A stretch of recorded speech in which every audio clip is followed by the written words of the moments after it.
Night one in the books, and the mainstream media was quick to line up with their criticisms of the Republican convention. We are broadcasting this, of course, by choice. However, it is our responsibility to not unquestioningly broadcast potentially dangerous misinformation. He is as eager as his father, if not more so, to spread lies and obscenely false accusations. Complete revisionism when it came to President Trump's empirically mishandling of the pandemic. But did the DNC get the same treatment? President of District Media Group, Beverly Hallberg, joins us with her take. Beverly, great to have you here. What's your reaction to the media's reaction? Well, definitely a difference of style of coverage. As you just saw from those clips, there was a lot of analysis, whether it was interspersed throughout the convention or even at the end, where they focused on fact-checking. They focused on whether or not there was lying going on. You even had MSNBC that had a graphic called Reality Check, so that when the speakers were speaking, they were correcting the information live. Did we see this in the DNC convention? We didn't. So a little bit of a double standard there. I have no problem with wanting to report accurately, but they definitely seem to take it a little bit too far with their fact-checking. And night one, of course, really did focus on President Trump as the law and order president. One of the ways that was accomplished by heavily featuring the St. Louis couple charged with defending their home from protesters. Those individuals then vilified by the media. Let's take a listen to part of their speech from last night.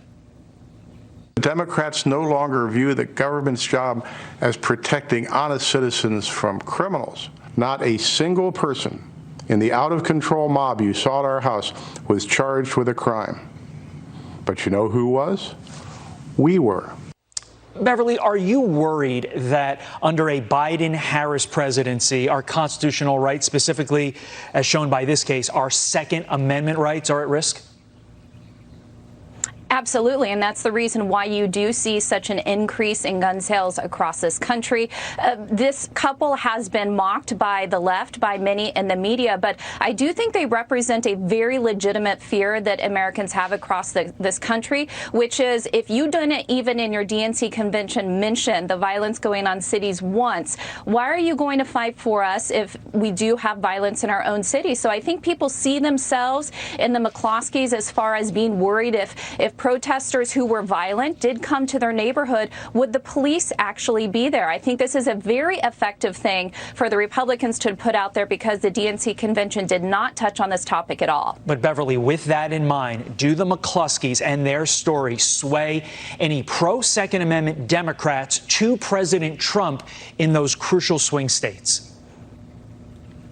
We're going to have to wait and see. I do think that the McCloskeys don't always appear as sympathetic in the way that they have a very large home. They seem very wealthy. So for the average American, I think sometimes they have a hard time seeing themselves in that. But I think the message does resonate. It's definitely red meat for the base. But I think there are many Democrats out there who've also purchased guns, who are purchasing because they are fearful. There is fear out there. And so I do think it resonates in that regard. And we've seen those gun numbers rise over the course of the last 5 months. The next 2 months will tell the tale. Beverly Hallberg, we appreciate your time this morning. Jillian, over to you.